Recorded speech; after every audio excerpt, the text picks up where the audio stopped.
Okay, patient 52 this week. Wayne, Bruce. Rich, handsome, and single, but talk about mommy and daddy issues. Bruce was born into affluence in Gotham City. Gotham being Old English for complete shithole. Bruce grew up like any other kid. 154-room house, personal butler, giant underground cave system. But Bruce's life of being the cutest 1%er in the world was tragically cut short after his parents were brutally murdered in front of him. He did not take it well. So instead of using his vast resources to better fund the police force or an anti-crime hashtag campaign, Bruce decided to spend all his money dressing up like a bat and punching people in the face.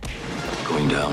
Why? Freud's structure of personality breaks us all down into three main parts. The id, the unconscious illogical part of our mind. The Randy Quaid, if you will. The superego, our morality, shaped by our parents, peers, TV, the internet, and Netflix. And the ego, the conscious part of our mind, the one that balances the id and superego. Now, Freud thought of consciousness like an iceberg. The ego, our conscious mind, being the 10% that's out of water, the superego and the id lying underneath where we think they can't bother us, until, of course, anxiety starts to bubble up and the feelings of the id start to become conscious. Say the anxiety of, I don't know, having your parents shot to death in front of your 7-year-old face?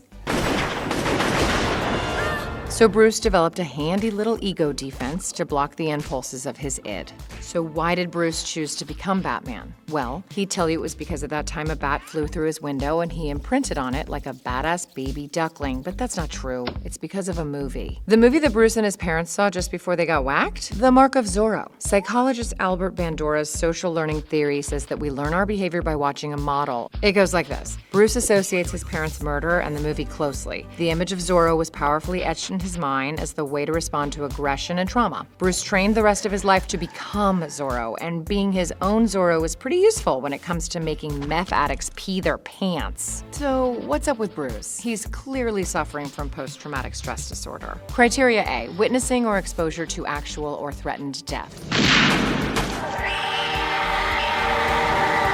Dead parents, check. Criteria B, recurrent distressing memories of traumatic events, distressing dreams or flashbacks. He had 7 during our session. Criteria C, unprovoked outbursts, verbal aggression, and physical violence towards people or objects. I recommend Bruce engages in prolonged exposure therapy, which promotes processing of the trauma memory to reduce distress and avoidance evoked by the trauma reminders. Also, he should probably avoid the whole bat nipples thing.